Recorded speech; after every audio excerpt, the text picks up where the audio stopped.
I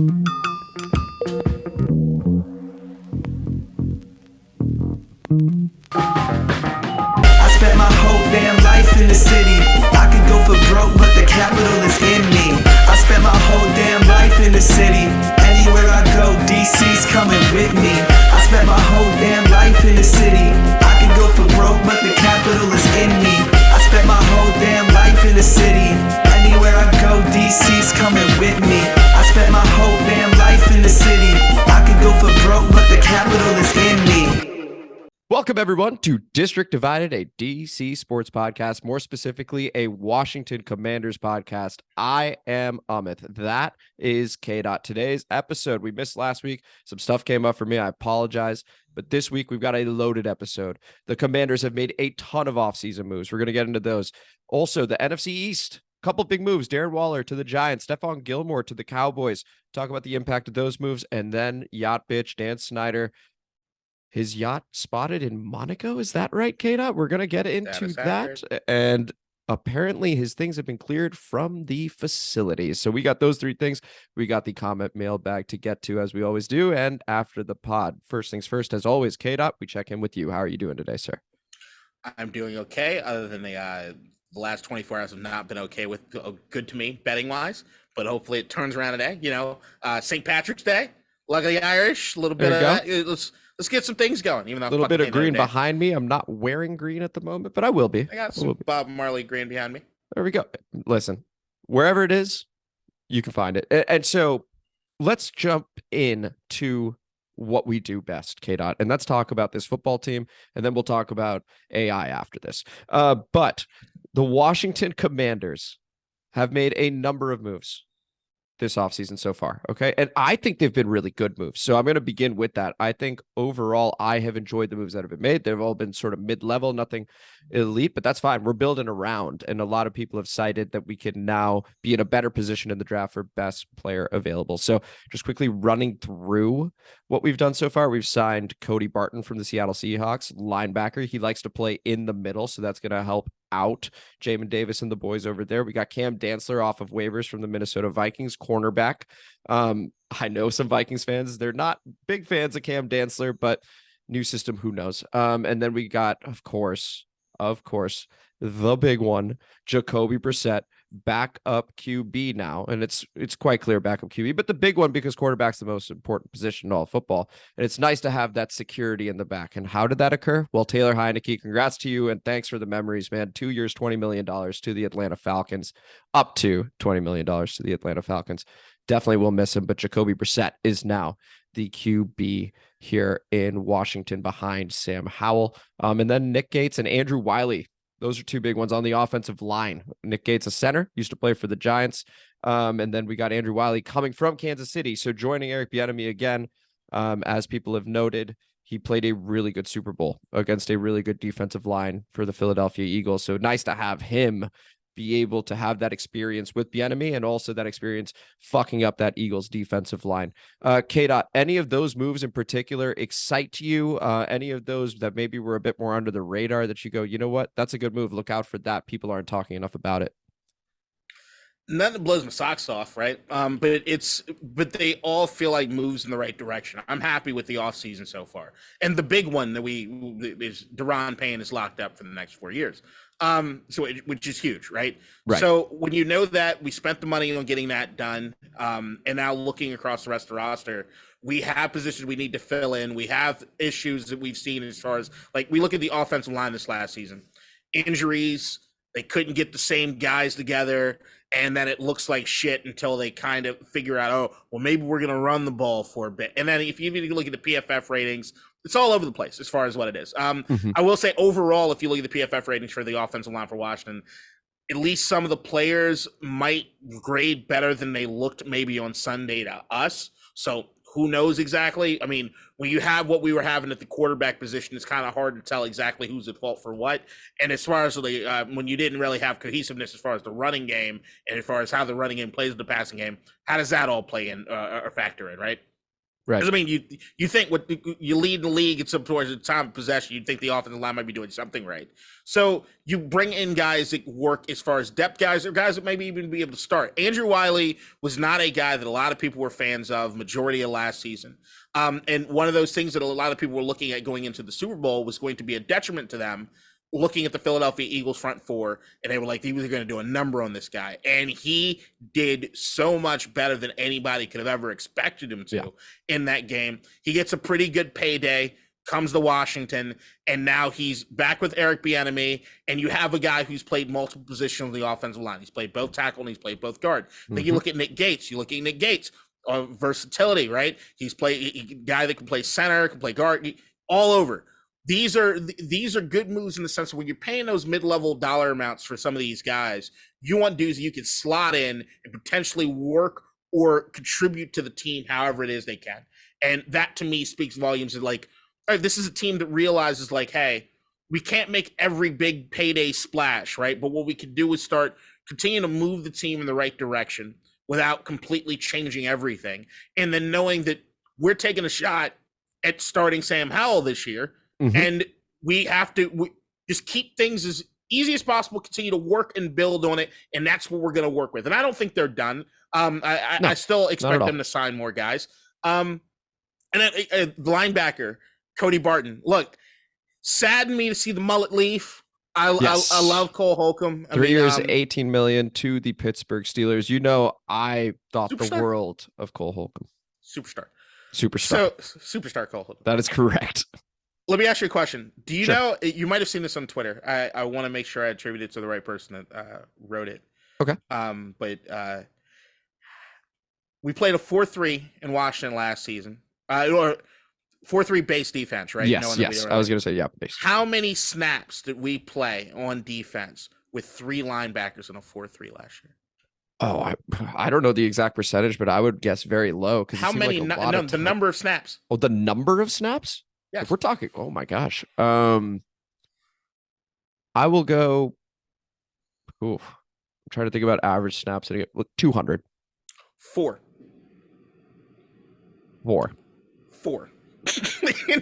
That? And it's been standing. 4. 4 snaps with 3 linebackers. I think 200 snaps. I was guessing 3 games out of 17 over the course of the entire season. 4 snaps. 4 snaps.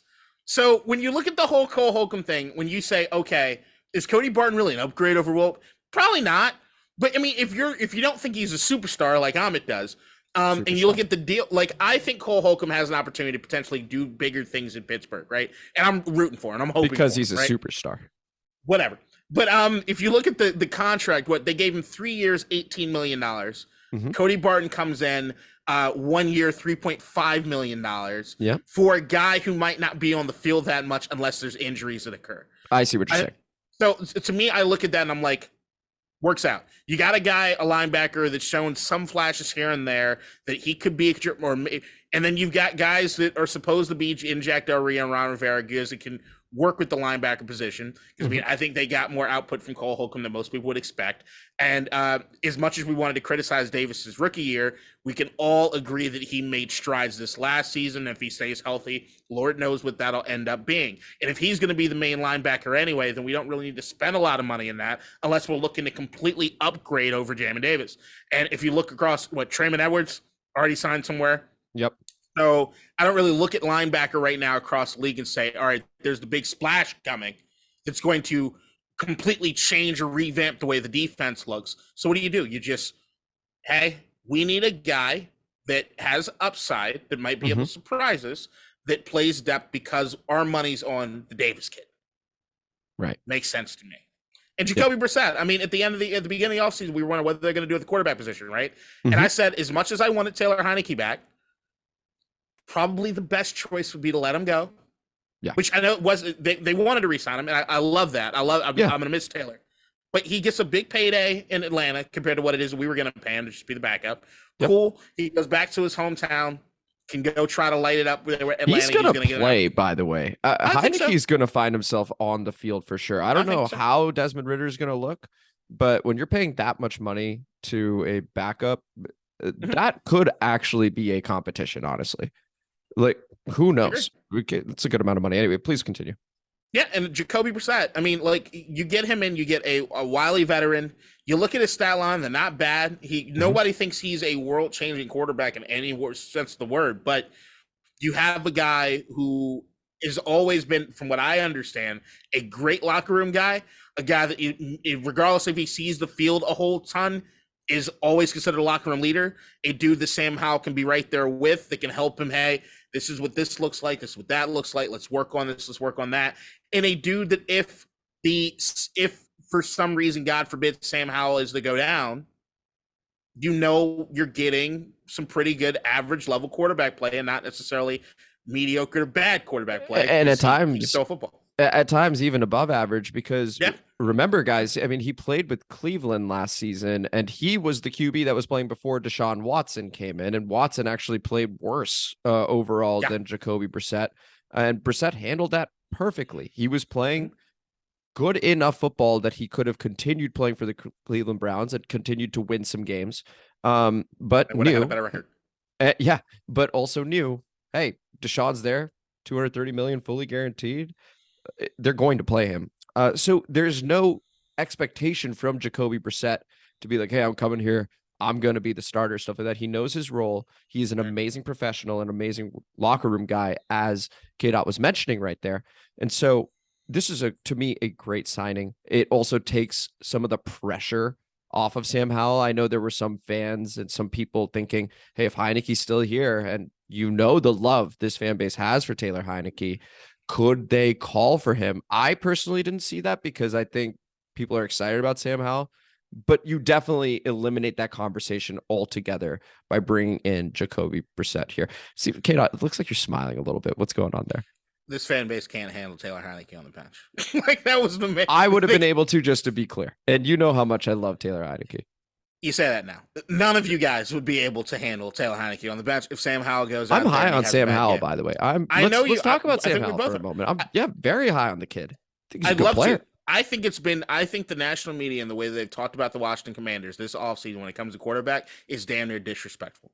The idea that everyone has kind of overlooked Sam Howell, like everybody keeps, are they going to try to move in position to go get Anthony Richardson? Are they going to try to do this? What kind of quarterback do they need to get? And it's like, fuckers, have you heard us?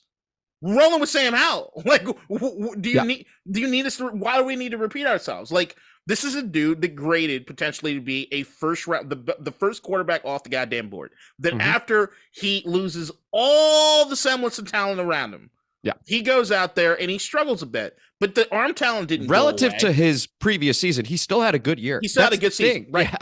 He still had a good season, and playing for fucking what? UNC, fucking powerhouse. Look, he comes in, and in the limited space that we've seen him against the Cowboys that game, what did he look like? Holy shit, there might be something there. So that's what we're doing. I think that people need to get off the fucking high horse in this shit. I think people just aren't as plugged in as maybe the Commanders fans need to be. Yes. On it. Maybe that's it. But it's put some respect on the man's name. No, he's our guy. Now, the only thing I would say is for Commanders fans that were going, hey, you at least pick up the phone and figure out what's going on with Lamar Jackson. Don't fault you at all, because I also had that opinion. I mean, if you can get a 26-year-old MVP for 2 first-round picks, and of course the contract's going to be big, you entertain the idea. Like, listen, you could see Sam Howell and go, hey, we could have something here. That could be true. Again, K-Dot and I are both high on Sam Howell. We're talking about Lamar Jackson here. I think it's one of those things where if you can get a guy like that, you at the very least have a conversation. So I don't fault people for there are only having 4 teams that didn't need to pick up the phone. Period. In the National Football. Exactly. So that's a bigger Lamar take in general. A lot of people should have been calling for him, should be calling for him. But short of Lamar, them being the national media, shopping around these quarterbacks in their heads that could just come in and immediately start, that is disrespectful to Sam Howell, what he did in that last game, because he did show enough, and that's all we were looking for in that last game, K-Dot. Right. We just needed to see enough to go, okay, yeah, it's worth giving him a few more starts, and let's see what happens. Yep. Let's talk about Daron Payne for a moment. 4 years, $90 million. That was a huge deal. In fact, because we didn't do a podcast episode last week, I completely forgot because that broke around that time. Thank you for mentioning that. Big deal. We had both mentioned it could be around John Allen money, right? 4 years, 72. Instead, 4 years, 90. We also speculated it could go over just because of the cap and stuff like that. I want to applaud the organization for a moment because there are a number of defensive tackles, high profile defensive tackles that are due a contract extension this season. And for them to get ahead of it and set the market instead of react to the market, I think brilliant in my opinion, because Payne could have cost a lot more if a Chris Jones gets extended first, for example, or if somebody else gets extended first. So just a quick round of applause there. But also, K-Dot, what do you make? I'm curious as to your thoughts here. So we took Fedarian Mathis second round last season, right? And a lot of people see the contract extension for Daron Payne, again, 4 years, $90 million, and they go, we wasted that second round pick. I hate that pick more and more now that I've seen that we have signed both our defensive tackles to big deals. What do you make of that? I'm just genuinely curious. Hindsight's 2020. I agree. It's literally that's it. Like Daron Payne had a career year last year, beyond a career year because his career hadn't been that long. A year in which I don't think any of us none of us predicted was going to happen. I don't think Daron Payne predicted it was going to happen. So like the idea that and we all knew, like coming off that the season before, you have the sideline encounter between Daron and John Allen. Mm-hmm. You have John Allen's going to be the guy there for us, and we're like, all right, we could draft the second round guy, this, that, and the other. Last season happened, and Daron Payne has a monster fucking year. And the idea that we talked about this last episode, that what you really want is something special, right? Something that sets you out above and beyond everybody else. And for us, it's that defensive line.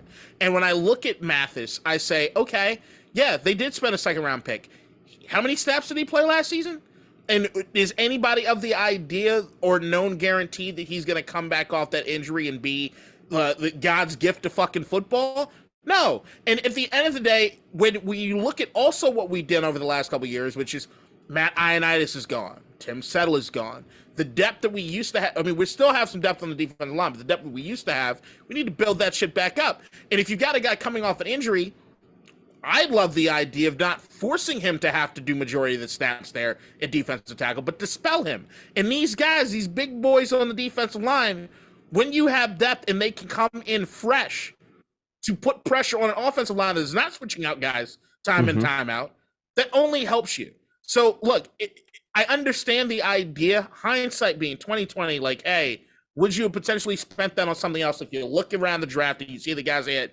Of course, but there's no guarantees in any of it. And if I look at it right now, I'm saying that I look at the defensive line as a place in which I want us to rebuild the depth which we had with an Ioannidis, with a Settle, with those guys, and this gives us a golden opportunity to do so. The idea of having a season with 3 quality defensive tackles that can make game-changing defensive tackles, to me, is insane. And the idea that we don't have to worry about the Mathis contract for a couple more seasons is also insane. So you have a luxury. Right. Not to mention that all 3 of them went to Alabama and they have that chemistry together too. It wasn't all at the same time. Now, Allen and Payne were, but like Mathis is a bit younger, but they can all bond over the same stuff from a chemistry standpoint. This is awesome. I will also say this. I do think you're not taking a guy in the second round unless you think he's going to replace the other guy. So I do think the original intention was Mathis is going to rotate with these guys. Payne is probably going to be too expensive. He's probably not going to have the 11.5 sack year that he's going to have. And we are going to probably move on from him and invest in other areas. That being said, when Phil Mathis did get hurt in that first game and opportunity, and you can never predict things in life. That's the thing. An opportunity knocked for Daron Payne. He opened the door and seized it. Right. So like, that's what you want to see. You ultimately want to see good play from various positions. Daron Payne provided that. Daron Payne has earned every penny of this deal. And I'm looking forward to having Payne and Allen moving forward with a Phil Mathis fully recovered for next season. And like K-Dot said, absolute luxury there. Any other thoughts on players that have come in, that have left, that have re-signed? Wes Schweitzer did leave. Just wanted to note that as well to the New York Jets, who may be getting Aaron Rodgers. Looks like they will be. Any other final thoughts? The Nick Gase signing feels very Wes Schweitzer. Doesn't it? It does. Look, I applaud them this all season for not doing anything crazy. And I look and say, we know the game plan, and I'm good with the game plan. And hopefully Eric Bieniemy brings a lot to this offense that has some solid talent. And Lord knows, as we get more into the draft territory, as the draft is about a month away. Yeah. I'm just excited. I think the prospects are extremely exciting for where this team is going to look like next year. I think everybody, this doom and gloom that I've been seeing with some people as far as the way the offseason is, they want that big splash. I'd say that, like, if I'm looking at the Washington franchise over the last decade or so, we are at our best with some of these mid-level free agents. Yes. These are the guys that usually work out the absolute best. And I haven't seen anybody right now that exists that I break the bank to go get that doesn't feel like it's very risky. I just don't see anybody in the market right now. And if the dudes that are in the market that are like, oh, I'd take a chance on that, already feel solidified in the position that we have. So yeah. Calm down. I agree. Two more things. Andrew Wylie has been brought in here. According to John Keim, awesome reporter, for ESPN, and covers the team and always brings that sort of grounded attitude towards things where people will have their heads in the clouds, and he just go, this is what's actually happening, guys. So talking to Andrew Wylie, he's going to be right tackle. Sam Cosby's going to go to right guard. That is the plan as of right now. So I know people had those questions. We get some clarity there already, which I think is great. One other note, look out for running back. Both those guys are good for running. Yes, both those guys are good for running. And speaking of, look out for running back. There was a report that we were interested in Austin Eckler. I'm not saying we're getting Austin Eckler, but the fact that we're interested, and Bieniemy likes to run the ball, Rivera wants to run the ball. I know we have Brian Robinson. I know we have Antonio Gibson, but just keep an eye out for that position. I do think that we may end up maybe drafting a guy that Bieniemy likes, could end up signing a Jerick McKinnon, who's a free agent right now. Who knows? Heck, maybe they do find a way to get Austin Eckler. I don't think so, but I think the interest alone shows, hey, we are interested in that position. K-Dot, what do you think of that? Jerick McKinnon is the first guy that really screams out to me, but I am starting to believe some of the rumors that you're seeing that Bijan Robinson, the rookie running back, that's where you're going with it, legitimately be an option for us. I don't know how I necessarily feel about it overall, but I'd say on paper, not on paper, from watching what I've watched, I think he's better than anybody that we have in the running back room. And if that's the case, best player available, he might be the best gap period in this draft. Yeah. I don't mind it. Okay. We'll get closer. We'll get closer to draft day and make our final predictions on who we're taking. I like the connection you're making there. Yeah, go ahead. But Gates and Wylie, Wiley, and Cosby, and those guys. I think it's really interesting to see if you look as far as their size and where it is they grade athletically. There are some really interesting things that are going to be happening with that offensive line. Because you also see I forget guy's name, but they just got rid of our offensive line coach, John Masco. John Masco, a week or so ago, which was really weird timing. It feels like a full-blown Eric Bieniemy move because Ron's usually pretty little to guys. And it might be a change of philosophy, which might be moving these guys on the offensive line around a bit more, maybe doing a lot more as far as just motions and getting guys out and getting guys to the second level as far as running. So I think what you're going to see is an emphasis, like Ron Rivera said going in this offseason, on the run. I think we are making a great emphasis on shoring up the running end. Yeah. But you're going to find that I do not disagree with you one bit there, K-Dot. That's a really excellent point as well, because that, for example, is an under the radar coaching staff move that could change things quite a bit over here. Yep. I want to touch on before we get to Dan Snyder, because that's sort of a change from on the field to off the field. A couple big moves were made in the NFC East. First off, the Philadelphia Eagles are falling apart, and it's fun to watch. All these guys that were there for the Super Bowl run last season, they have had people leave, and it's been a lot of fun to just sort of track that. So thank you, Philadelphia, for losing the Super Bowl and then just giving us the joy of this early part of the offseason. I've really enjoyed that. The New York, you seem to have a different take. We'll get to it in a moment. The New York Giants made a big move, getting a well-known, well-respected weapon at the tight end position, Darren Waller from the Las Vegas Raiders. They traded a third-round pick, number 100 overall, to the Las Vegas Raiders. That was an interesting move. There was a lot of sort of interesting smoke around why it may have happened. I don't know if it was a Waller contract extension that he wanted, even though he just signed one last year. I don't know if it was because Josh McDaniels wasn't invited to this wedding between Darren Waller, Darren Waller and Kelsey Plum get married, and maybe he's not invited, and there's this like personal thing. Pretty funny. But Darren Waller is now a New York Giant. That does help the offense quite a bit over there. And then Stephon Gilmore, who is one of the best corners in the league, has been for some time, moves to the Dallas Cowboys. I believe, fourth, fifth round pick or something like that. He's got a big deal, which I think Indianapolis was like, hey, we're not in a position to win right now. Stephon Gilmore signed here because he wanted to be in a position to win. So he goes to Dallas, which we know what Dallas does. It don't really make sense, but if Stephon's happy, sure. What do you make of those two moves, K-Dot? And you also had a take on the Philadelphia Eagles. I personally enjoyed it, but you had that little smile of like, I think they're doing something. I think each team in the NFC has gotten better. Okay. Including Philly. Okay. I'd be curious to hear about that. So I'll start with Philly. Philly to me, Rashad Penny, running back. Oh, Seattle, fuck. I forgot about that. To Philadelphia to me is an upgrade over Miles Sanders. Yes, it absolutely. Is an upgrade in that system over Miles Sanders. That to me is a bit of I think people are overlooking that a bit. And I'm looking at, I'm saying, I think that, to me, early prognostications, I'm targeting Penny for all of my fantasy football. Rashad Penny is one of the most, I don't know what it was in Seattle. To me, he was one of the most disrespected running backs in the NFL.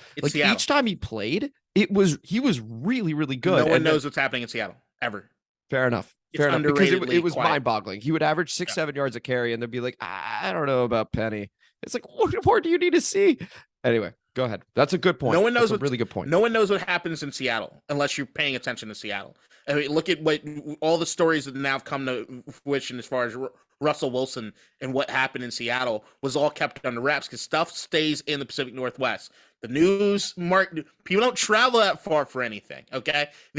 Shit goes down up there that people do not pay attention to the way they need to. There's some underrated guys in a weird system, and they look at what they were able to do with Geno Smith. I'm just saying, Penny in Philadelphia, big fucking move. I love that move for them. Also, most important guys that they had to re-sign were the cornerbacks, and they re-upped on Bradbury and they re-upped on Slay. And that, to me, huge. I guess I see them and I go, Terry's cooked both of them. And I think not for us. For us, I ain't worried about none of these bitches. Oh, right? Yeah, so, that's what I'm saying. I just want to be clear. Right. Han's going to fuck them up too. Yeah. And once they ban the pushing Jalen Hurts the sneak, the fourth of what were they? Once they ban that, which needs to be banned, immediately NFL. Because no one can stop that, honestly, if Jalen Hurts is getting pushed. I legitimately think it's bad for football. I really do. I think it's a terrible thing. And it's not just because of the Eagles. I think it's bad. I thought it was Pay attention, NFL. This is bad for your product. There are teams that have already put it out to the competition committee. I'm sensing the sarcasm. It's a serious thing. No. I listen. There is no sarcasm. NFL. I hope you're listening. This is no sarcasm, K-Dot. It's fucking. We turned into rugby. It's fucking stupid. It's not fun either. It's bad. So all right, there's that. The Cowboys. Gilmore, cool. Gilmore on the other side of that motherfucker Diggs. Who also got cooked by Terry. Yep. Once again, not worried about it for us, but overall they get better. But the biggest move, addition by subtraction, Zeke is gone. They can't hurt Yes. themselves using Zeke anymore. He's gone. I think Zeke could do something somewhere else, but as far as Tony Pollard being the guy, and let's find a second fiddle to him, helps that offense out. Because now there's just one less piece that they have to feed because the contracts dictate they do so. Can you see them getting Bijan Robinson? Texas, I mean, like... Stop! Don't put that juju out there. I don't want that. Don't do that. I can see it. I can see it, K-Dot. No, stop.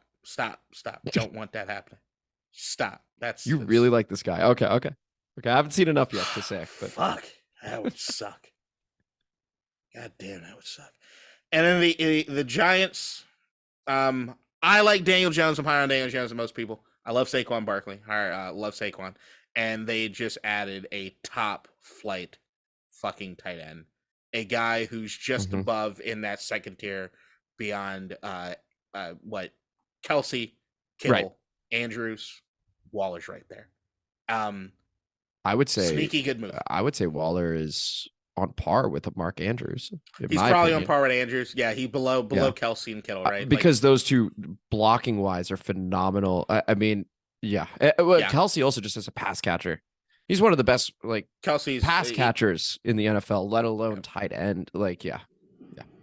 So I like what the NFC East is doing, and it just maintains that we're the best division in all of football. Yeah, there you go.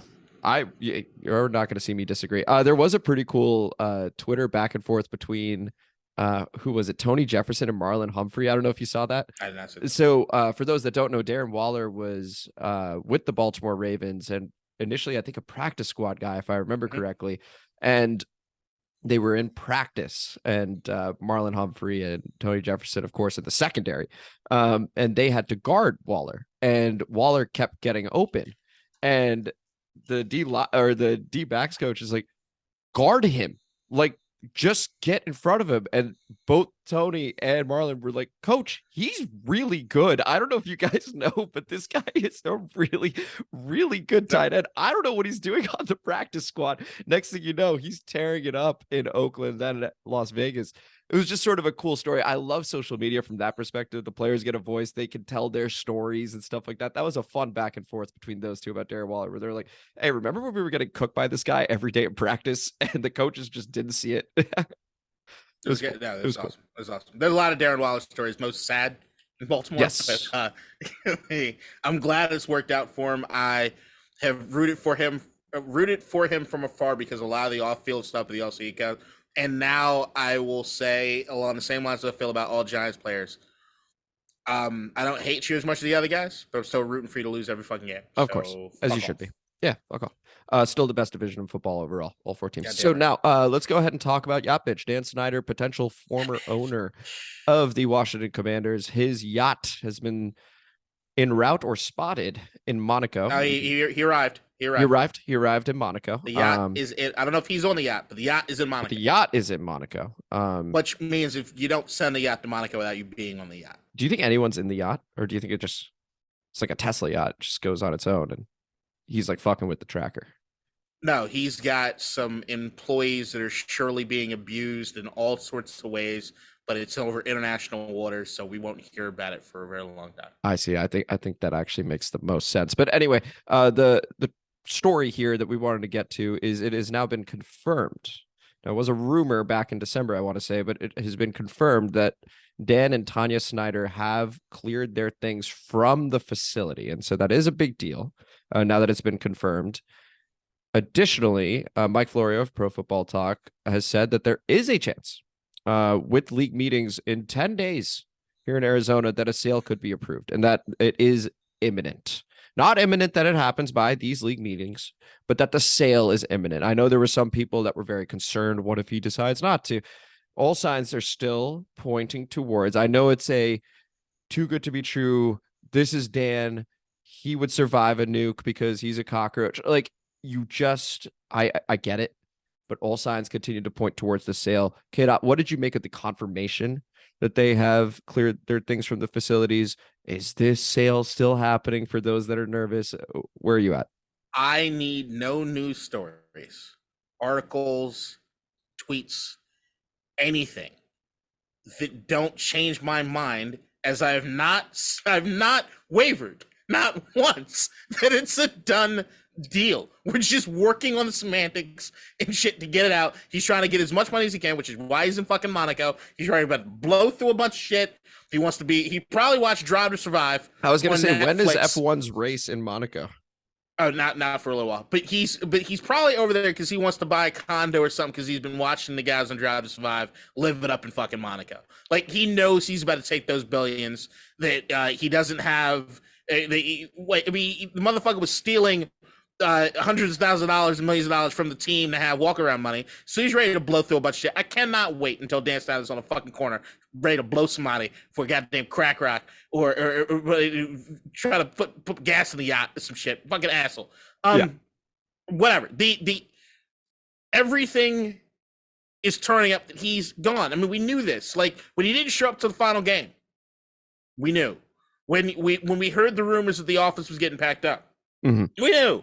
When the plane keeps going over to fucking London and we hear that he's now has all of his addresses are in England, we knew. We don't want to believe it because we all have like battered wife fucking syndrome. So it's just a matter of time before he does it to us again. It's over. Believe in it, guys. What we need to be figuring out is where's the fucking parade route? Where are we all meeting? What's going to happen there? Are we lighting shit on fire? There will legitimately, and I don't think this is being said as a joke either. I think there will legitimately be a parade when Dan Snyder sells. I see, if I were to put money on there being a parade versus not being a parade, there will be a parade. I think that's a heavy favorite. Now, here's a question for you, Kate. What happens first, Rodgers to the Jets or Snyder selling? And if you were to put odds on it, what would you do? Because it does seem like the Packers are holding out for quite a while, and it makes sense for them too. It makes sense, but I think the only thing that I was worried about when it came, look, I need Rodgers to go to New York, so I'm writing my prediction that he's just Brett Favre 2.0. Like, okay. I need this to fucking happen. Sans maybe a dick pic. Hopefully he doesn't send any dick pics this year. One can hope. Knock on wood. We're a few years away from him stealing welfare money to build volleyball courts. Like, it's a done deal, okay? And then Minnesota will be done with Kirk Cousins by next season. He can throw a pick there. Does this get into predetermination and just no free will if he ends up sending the dick pic? He's the same age that Favre was when he left. He has one Super Bowl. It's a disappointment. And he has a ton of games where he fucks up. I think we will learn a lot about life if he does the exact same things as Brett Favre in terms of free will in this life of ours. Right. And let's see Jordan Love not do that. And then they just fucking wallow in obscurity for the next 2 decades, which I would love. I would agree. But then, yeah. Go ahead. I will say one thing as far as the Snyder thing, though. There was one, I said that nothing is really wavered or anything, but there are every once in a while, there's a little nugget that comes out that I'm like, I feel so much better about what it is that I've said. The biggest nugget that I don't think got enough play was Snyder and Bezos' teams both confirming last week or week before that they did sign non-disclosure agreements. Okay. And they were, which meant that Bezos was getting access to the finances. Once that happened, come on, guys. Like, all the smokescreen bullshit about he's not gonna let Bezos get this. Shut the fuck up. Like, it's come on, it's money. It is money at the end of the day. And the thing is, there's just more names involved. Like, did you hear the rumor about Michael Jordan this morning? Yes. So, for those that don't know, Tom Lavero, who is also a sports journalist here in the area, said for what it's worth, he had heard from somebody back in, I believe, November, that Michael Jordan was interested in owning the Washington Commanders. I don't think he would be doing it alone, but I think he would be part of a bid. And so initially he heard that. He didn't say anything. But the same source told him that he would be selling his stake in the Hornets. That has now come out as a thing. So he's going, perhaps there is more credibility to this claim. That's just the background information behind this. Please continue, K-Dot. No, you have the GOAT bids, right? It's the greatest businessman of all time in Jeff Bezos. No matter how bad you feel about it, he's the greatest businessman of all time. You have the greatest basketball player of all time, Michael Jordan. And you have the best rapper of all time, Jay-Z. Just bring it together. Like, GOAT status, baby. And then with the Washington Goats. Soon enough. Washington Goats. All right, man. I mean, rebrand would certainly be in order once again, potentially. Should it works for us, too. You ever see the movie The Men Who Stared at Goats? You know I haven't seen movies, K-Dot. It's a Pentagon thing, man. It's like it kind of builds into the lore of Washington. Okay. Any final thoughts on Dan Snyder here, or do we buy ahead? yacht, bitch? Just can we stop dragging this out? Like it's a done deal. I just don't. I'm. You know what I'm tired of? I'm tired of the fans getting antsy. That's what I'm They tired just of. wanted to happen. They're refreshing their feeds constantly. Yeah. But it's going to happen, guys. It's going to happen. It's just. I'm so looking forward to it happening. Let's jump over to the comment mailbag as we always do. We got 5 comments from our episode 2 weeks ago, and we really appreciate the comments, everybody. Let's go ahead and begin with Mick G, the second. Shout out, Mick. Appreciate it. Thoughts? Talent level of this year's schedule was also a key to Payne's success. With this year's schedule being a tad more challenging, and he puts up close to last year's stats, then we got one, in my opinion. Really appreciate the comment there. What do you make of that, K-Dot? It could have, but I mean, and look, I have criticism for the way the front four work as far as a tandem unit. Mm-hmm. I still have criticism for that. I'm still not one that is lionizing Jack Del Rio like everybody else is. I still have very harsh criticism for him. And he's got a lot of talent on that defense. I know that's where I'm at. So yeah. I'm alone, I think, with the Jack Del Rio thing. And maybe I'm wrong. But yeah, I mean, there's some things there, but there's no denying, regardless of how you feel. Maybe the sack total number is a little inflated, but the idea that Payne and Allen and they have an impact on the game that's separate than almost any other tandem in the NFL is not. We could see that. You can easily see that just watching a game. Right. No, I would completely agree. I would say talent level of this year's schedule, it's all year to year, in my opinion. I mean, because you see teams that were finishing dead last in their division make the playoffs, and that happens all the time. The Giants did it this year, for example, right? No one picked them to go to the playoffs, and then they go to the playoffs. Like, so the NFL, from a parity perspective, is such a year to year league that I see what you're saying, Mick, but I also think that you also see like defense fluctuate up and down, for example, right? So like it's very hard to consistently have a good defense over the course of many years. So I think about it from a scheduling standpoint, and I go, honestly, it feels pretty random to me. Ultimately, I think Payne will end up having a good year. Any other thoughts there? Eye test. We did play an easy as fuck schedule. We did, but we also we got a 4th place schedule again. I get it. I mean, so. Go ahead. Yes. All right, cool. Let's move on to Spencer Brudig, former co-host of the podcast. Shout out, Spencer. How about them Wizards? They will most certainly make the play-in. Will they snag the 6th seed? Appreciate the comment there, Spencer. Now, what a difference 2 weeks can make. We are now the 10 seed. We are on the edge of the play-in. I will be honest and say I hope we do not make the play-in. I'm tired of the same mediocre cycle that is easy to sit in. I'll call it the comfort zone that the Wizards strive to live in. It's not good. It doesn't help you get better. So what we need is to miss the playoffs and get extremely lucky with the draft lottery and get a top 2, top 3 pick. That's the way I see it, K-Dot, if I'm being totally honest. Go ahead. I don't think it makes a difference if we make ultimately the play-in or basically don't make the plan. I was talking to Brendan about this not too long ago when he wanted to talk to me about Wizards basketball a month ago. And I'm like, why the fuck do you want to waste my time talking about Wizards basketball a month ago? Mm-hmm. Here's what I'll tell you is fans in Washington. Realize and acknowledge and know that until we get some actual stars, whether they be developed or brought here, they probably won't get brought here. They're going to have to be developed. You're never going to be quite happy with this team. Now, the thing that you got to realize is that take it for what it's worth and just live in the reality of what this is. The reality is, on a average weekday night, you could potentially go downtown DC, spend $20 to go see a professional basketball team play basketball. That's cool. Mm-hmm. In Washington, D.C., where everything's fucking out of whack, where I bought a fucking Five Guys burger and fries the other day, and it cost me $23 fucking dollars. I can go see the Wizards play for less. It's a deal. And here's the thing. Sometimes they're pretty fun to watch. Yes. So, look, just realize every year in basketball, Every year, if you're being honest about it, there are 3 to 4 tops real contenders for a championship. If we're being really real about it. There's no surprises that happen in basketball anymore. We know who's going to be there at the end of the fucking season. Right. And unless you're one of the top 4, take advantage of the fact that you can go watch the fucking team play on an average weekday night and have a good time.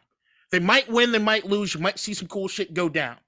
That's it. Take it for what it's worth. And that's what they are. That's what they are. Chill out. It's what they are. But here's the thing. We're not that different than the majority of the rest of the NBA. We're kind of in the same boat, okay? You're 4 contenders at any given point in time. You're either contender or you're not. You're playing for bullshit or you're not. That's it. But, Chill out. So I guess my question is, how do you become a contender? You get lucky. You draft. That's what I'm looking for. And I don't think you can get lucky if you make the playoffs as an 8 seed over. That's where I'm going. I get that. But I'm saying that you stack the deck more in your favor by sucking ass, right? Yes. But if you suck too much ass, you don't get it's not an enjoyable night downtown in DC. I would. Fair enough. All right. Well, appreciate the comment there, Spencer. Let's go over to Blood Clot. See you, man. Shout out, OG. I'm still with you, K-Dot. I mentioned Michael Mayer a few podcasts ago, and we are on the same wavelength. Tight end in the first round is not a popular take, but this kid is 6'4", 265 pounds, and an absolute brawler. He loves contact and has great hands. Obviously, the Chiefs simply could not have won the Super Bowl without Kelsey, and Bieniemy wants that same formula. We currently don't have a complete tight end. That is something of note, by the way, K-Dot. No tight ends have come in, and we know that is an area of need. A weapon that can also help block is essential for this team. Dalton Kincaid, I still need to figure out his pronunciation, is not as big as Mayer and cannot block. I don't see the Kittle comparison at all. I'm not big on players from Utah either, unless it's Steve Young or Jim McMahon. Go with Michael Mayer. Edit. Apparently, the recent signing of Marcus Kemp is from UT, and I guess Bobby Wagner, who's a free agent now, is a great player. Let's talk about that tight end position, K-Dot, and Michael Mayer. So, and appreciate the comment there, Blood Clot. What do you think we need to do at the tight end position? That's one. And two, your thoughts on Michael Mayer. Have they stayed consistent? Have they moved a little bit as you've looked at the draft a little bit more? Dalton Kincaid is moving up some draft boards. So, like, what do you make of it? I don't give a fuck about combines usually, so that doesn't usually change a whole lot for me. I love this kid. I do love this kid. I don't and I don't like Notre Dame guys. I usually fucking shit all over Notre Dame guys. But I love this guy, and I think he'd be perfect. The tight end position in Washington, the more and more you hear Ron talk about it, they think they're solidified. I think they think the way that we thought about the tight end position going into last year, and I think I saw enough last year, even though injuries were not kind to this group. I just didn't see anything. The most that I saw that gave me any sort of realm of being slightly excited was Rodgers for like in short blips. But Rodgers, yep. But it was supposed to be a place of strength for us, and I looked for any sort of bit of positivity that I could see from the tight end group, and I didn't see it. Maybe somebody needs to break down the film a bit more for me. I just didn't see it. Fair enough, yeah. And the only other guy that I wanted us to go and take a look at just signed with New England this morning is Mike Gesicki, who I think that is going to be looked upon as one of the sneaky best moves this offseason. 1 year, $9 million. And they moved Jonnu Smith to make room for him to be able to be there. Yeah. Yep. Yeah, man,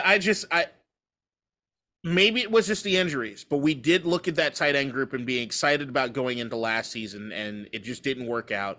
I am a lot lower on the group 1 year later than it seems as though our coaching staff is. Okay. Well, and maybe I'm wrong. Yeah, I mean, again, I'm curious to see. It's so early in the offseason. I want to see more of the moves being made, and then I'm going to eventually solidify those opinions. As much as we want to, I feel like today, just be like, okay, what's the take? I do think some patience, especially here. We got a new offensive coordinator. We got the craziness going around ownership. We don't have the final puzzle pieces yet in terms of what's going on. But yeah, I'm curious to see. Shout out Vindo, a new OG. Dan must go. I am interested in what kind of offensive scheme you think Eric Bieniemy will bring in. I hope we can work on RPO type stuff with Howell and maybe more offset shotgun inside runs. Thank you for the comment. Appreciate it. If Eric Bieniemy is what I think he is. And I think he's the kind of guy that he mentioned how important it is that football is not just about the game itself, but it's a people's business, about how you reach different people in different ways. He seems to get that. And I think that's a very important thing to get. I do think he's the kind of guy that is going to play to the player's strengths. I think he's got a chip on his shoulder to be able to succeed here because he's heard all the stuff about it's Andy Reid. It's Andy Reid. So yeah, I would actually expect some RPO stuff because Sam Howell had a lot of success with that at UNC, where he can tuck in and run sometimes the see space, take space. We talked about it against Dallas. If no one was open within a second, 2 seconds, he took off and got 5-6 yards. That's really effective football, in my opinion. So I do think we're going to see Eric run that type. I am, once again, just to go back to my previous comment, curious to see what other moves are made this off season. K-Dot, your thoughts? I have no idea. Okay.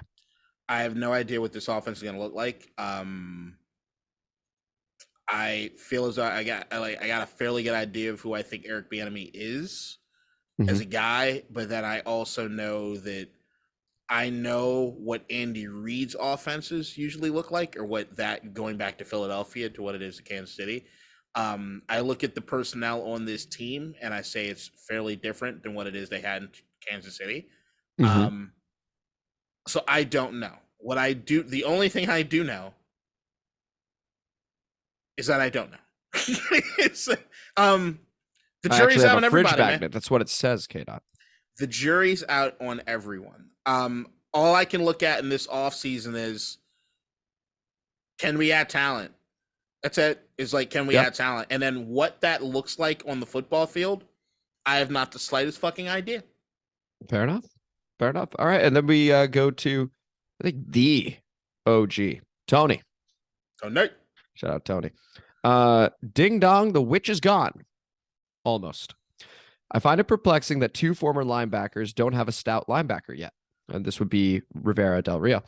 We could have signed one in free agency, but I guess the thought there is Jamin Davis is the guy, and Cody Barton is his complement. Other than that, all the moves put us in a good place to draft best player available. Tony, it's like you're with us. I mean, we're just going back to K-Dot's comment about 4 snaps the whole season where we had 3 linebackers on the field. Oftentimes it was just the 2. So Jamin Davis, Cody Barton being the complement lines up. We talk about the moves putting us in a position to draft best player available. We mentioned that. Yeah, we got to get these OGs on the show at some point. I think here, it's long overdue, to be honest. We do need to do that. Any thoughts on the comment about the stout linebackers, Cody Barton being the guy next to Jamin Davis there, K-Dot? Yeah, I mean, that's kind of where it is. I don't necessarily see that we looked at the linebacker position and completely upgraded it, but I don't see a lot of situations which you could have if you really think Davis is making the steps forward. But I spent an absorbent amount of money for somebody who might have been a step in the right direction, but too expensive. Okay. Yeah, I'm okay with where we're at with it. And I do agree that the more moves we're making like this, as unsexy as it is, does lead us to a position where we could just draft the best player available. Yeah, fair enough. I mean, I'm right there with you. Tony, you echoed exactly what we were saying. So yeah, nailed it with that comment. And that was the common mailbag. This was District Divided, a DC sports podcast, more specifically a Commanders podcast. Thank you guys so much for listening to today's episode. I'm Amit. That is K-Dot. If you guys enjoyed the episode, please like the video. Please share it with people. Please subscribe to the channel. Hit the notification bell. We appreciate you guys for listening. And after the pod begins right now. K-Dot, there are many directions we can go with this after the pod segment. We could talk about football. We could talk about Lamar Jackson and Aaron Rodgers, that situation. We could talk about Dan Snyder some more. We could talk about artificial intelligence. We could talk about March Madness turning into March Sadness for some people. Where do you want to go with this? We could talk about something totally different than that. I want to let you dictate, because I could really talk about any of those things. Or I could talk about the Oscars, because like anything. Really. The Oscars is something we could talk about. If I am dictating, I want to learn more about AI right now, if I'm being totally honest, because when I'm on Twitter, every other tweet is about people using AI. And I want all our listeners that make it this far in our episode, and all of them should be, frankly, to thrive, to make this money. So K-Dot, talk to me about this artificial intelligence, this AI, this ChatGPT or whatever the hell it's called, and everybody going crazy about it. Everybody's saying you're not going to be replaced by AI. You're going to be replaced by a person using AI. This stuff is crazy, and I know that you were an early adopter of this.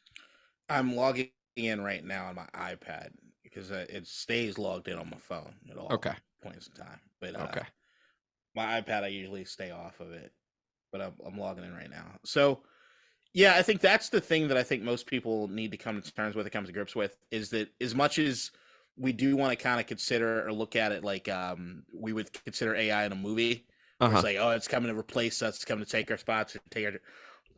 We're not. I don't think we're anywhere close to that yet. It won't let me in. All right, whatever. I just pulled it up on my phone. So, yeah, I locked you out. Better not have. I pay money per month for this. So I think what got everybody up in oh motherfucker, they capped it. Sorry, I'm just kind of reacting as I say. So the 4.0 just got released of ChatGPT. Okay, that's the dash 4 I'm seeing, 4.0. Okay. Dash 4. Yes. It's better than ever. What is it? Why don't we start there? What's ChatGPT? Yeah. Or what's the AI? All right, so everybody what's ChatGPT? Yeah, ChatGPT is it's an AI chat bot. Okay. That exists based on data that it collected or that was given to it via the internet up until I think September 2021. Okay. And it's learning to a certain degree based on the conversations and the interaction that you have with it. Okay. So, and that's even kind of a stretch because it's learning, but not necessarily the way that you'd think AI learns in like an apocalyptic movie sort of sense. It's not necessarily learning. Like, it's not taking my history that I'm telling with it, and then if you log on, it can ask about me. It's not that sort of thing. But what it does Understood. Is I think I might be able to explain this part, if that's okay. So yeah, good. So because I'm struggling. Yeah, because there's this concept called machine learning. Yes. That some people know about, some people are maybe afraid by the term. Machine learning in this instance is, so KDOT mentioned that ChatGPT has been learning from the internet. Now, what does that mean? So somebody has been programming this and is feeding it many, many conversations from many different people, and it is identifying patterns. Okay. And it's learning to replicate those patterns. It's figuring out what's successful, what's not, based on a variety of factors. And so ChatGPT being a chatbot, my understanding based on what you're saying, KDOT, and I could be wrong, this could be total bullshit, but my understanding is based off of these, I would say probably millions of conversations that it's taking in, it is eventually figuring out how to hold a conversation, how to write stuff that's interesting for people, and how to interact with humans. Would that be correct? Yes. Okay, cool. Yes. It's learning. That's the thing. It's like, I know, like, you gave a very good, like, if I turn on NPR and somebody did the breakdown as far as what ChatGPT is, nailed it. Great job. Thanks. To me, it's like, I almost get a little flabbergasted or in the way that I speak about it, because I'm thinking about my interactions with it. And I'm thinking about like how it is that I would describe it kind of from my sort of standpoint. So here's what I'll give you an example. Love it. There are moments now where I'm talking to this thing because it's just a chat window, the same way you would like if you go and need support help on whatever. You're chatting with a piece of software. Yeah. Yes. There are times where you can't distinguish that you're getting information from something that's not a human. Like, every once in a while you're on one of those like support groups and or support systems or whatever on an app, and it's like you can clearly tell it's a really dumb program. It's looking for certain keywords to try to put you in the right bucket to help or whatever. It's not that. It's a lot more distinguished than that. And the thing is that you can feed it information and it understands and it processes based on all the stuff that it's learned from everywhere else on like how to speak, how to have its own voice in a sense, or how to replicate someone else's voice. So like I'll ask it to tell me a joke. Like when you're really kind of fucking around with it at the beginning, it's like, Hey, I need a joke, but I want you to tell me a joke in the voice of Dave Chappelle about X Okay. topic. Wow. Okay. And it knows Dave Chappelle's content. It knows how Dave Chappelle's word choices and the way that he goes through. And Okay. it'll spit me out something that isn't as funny as Dave Chappelle, but you can understand, okay, this is where it learned that from. I can tell it. I need a movie scene. I need a screenplay for a movie scene. I need this movie scene to have Wow. the Okay. dialogue of Kevin Smith. Dialogue that feels like Kevin Smith in the Clerks movie, but action like a Quentin Tarantino or Robert Rodriguez film. And it'll try to figure that out for me. What gets more exciting is that it's smart in the sense of the data that it does have, right? So like it knows step by step how to do things that I could find out on my own by watching a YouTube video or Googling or doing this, that, and the other. But because it's sort of learning the way that I interact with it based on the prompts that I'm given, it sort of can tailor teaching me something or give me data or information in a way that's best received by me. Yeah. Okay. Wow. Which gets me to a point where like I was just down in South Carolina. My best friend lives down there, and I was talking to her kids. And I've already felt this way with smartphones overall, but I am now getting to a full-fledged point where we have to kind of rethink the way that kids even learn things. Because I was a terrible student. Okay. You couldn't convince me to learn a motherfucking thing I didn't want to learn in school with this technology. Period. Okay. You couldn't convince me that it's worth doing. Because it's like, it's the same way that I remember I had a teacher, Mr. Thailander in Wilson, who, you remember, it was like you'd learn how to do things on a graphic calculator. You had some teacher like, well, I'm going to teach you how to do this by hand. Yeah, of course. He never did that with us. And when we asked him why, he said, look, if you guys ever get to a point where the calculator ceases to exist, you're fucked anyway. So you don't really need to know how to do this. Because he's like, if the calculator ceases to exist. That's interesting. Okay. I like that take. Shit, right? And I'm kind of in the same boat. It's like, okay, do I need to know X, Y, and Z if I know how to get the answer for X question or the X information by knowing how it is that I enter in information input to get the output that I'm looking for?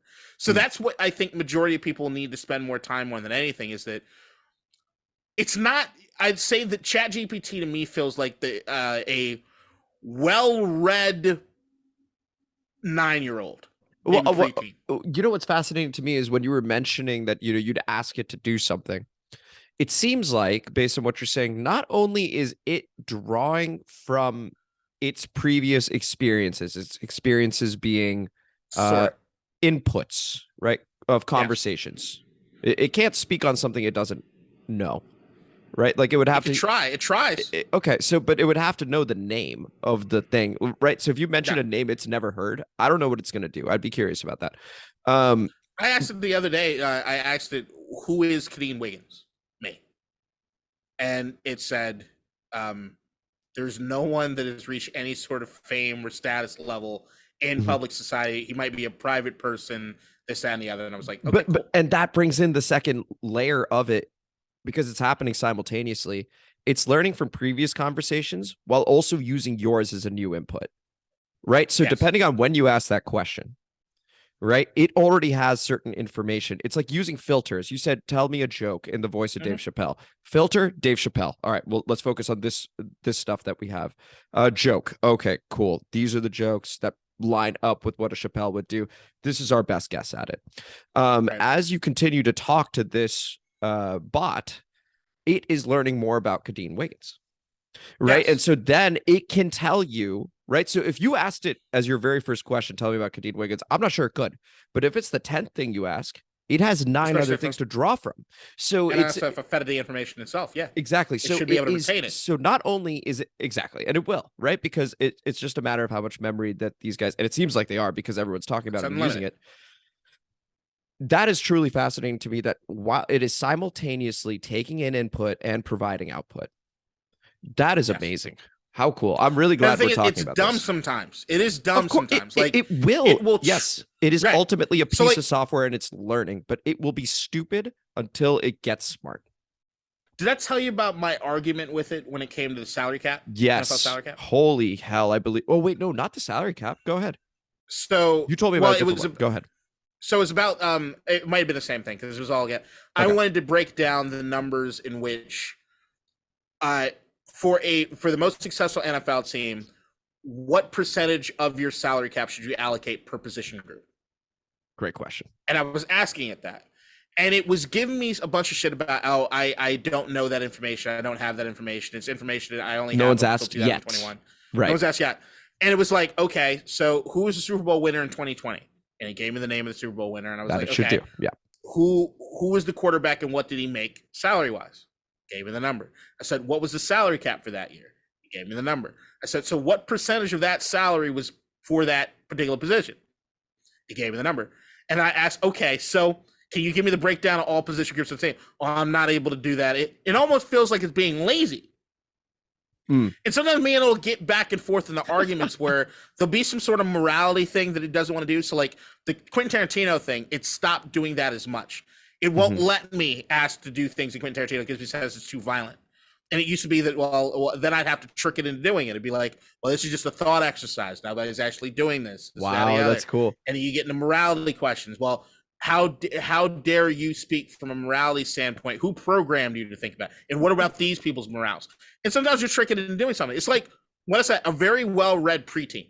It does some dumb shit sometimes. Well, and you have to kind of cajole it into doing things. And here's the other thing that I'm now curious about is how does it do fact checking? So let's say that it's done. Rough. That's what I was going to say. So let's say that you found a topic it doesn't know anything about. Let's say it had never heard of the salary cap, right? And then you tell it what the salary cap is, and it's a lie. I would be so curious to see if there's some sort of fact checking. Do we go to a certain website? What website do we go to be able to figure out?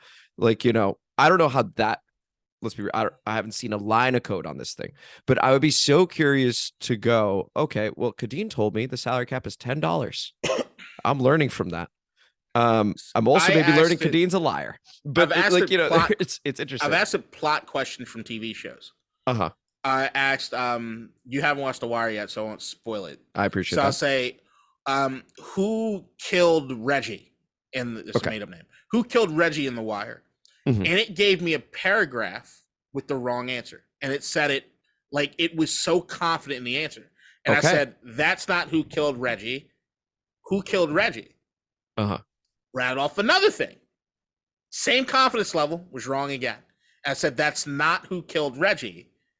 Why are you speaking with such confidence over something you don't know about? It apologized and gave it another shot.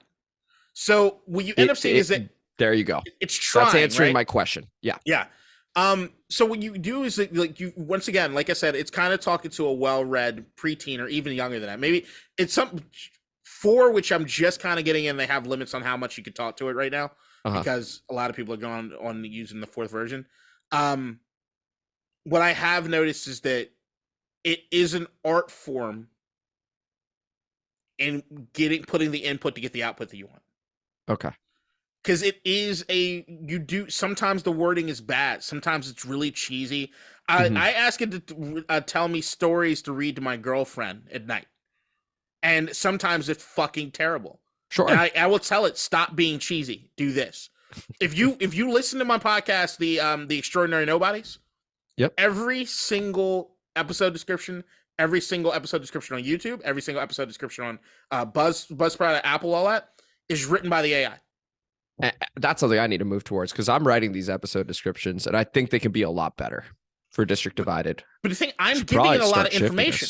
Yeah. I'm giving it a lot of information. I have to let it know this is what I'm doing, this, that, and the other. And I remember at one point I used to do it for all sorts of sports, the other podcast I do.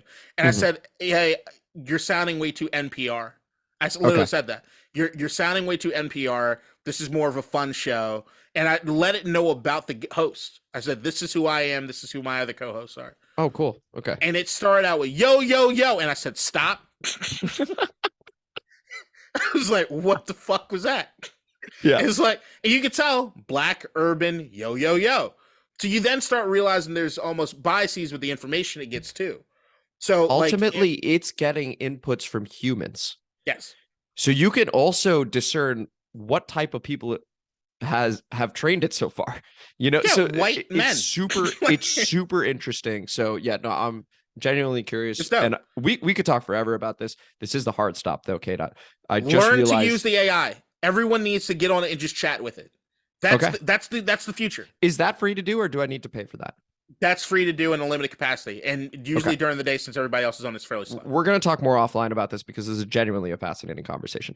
I'm Amit. That is K-Dot. Thank you guys for listening. Tune in next week. There will be an episode next week. Sorry about the one-off where we missed it. That's on me. Cheers. Bye, guys. In DC, we're just hoping that you listen.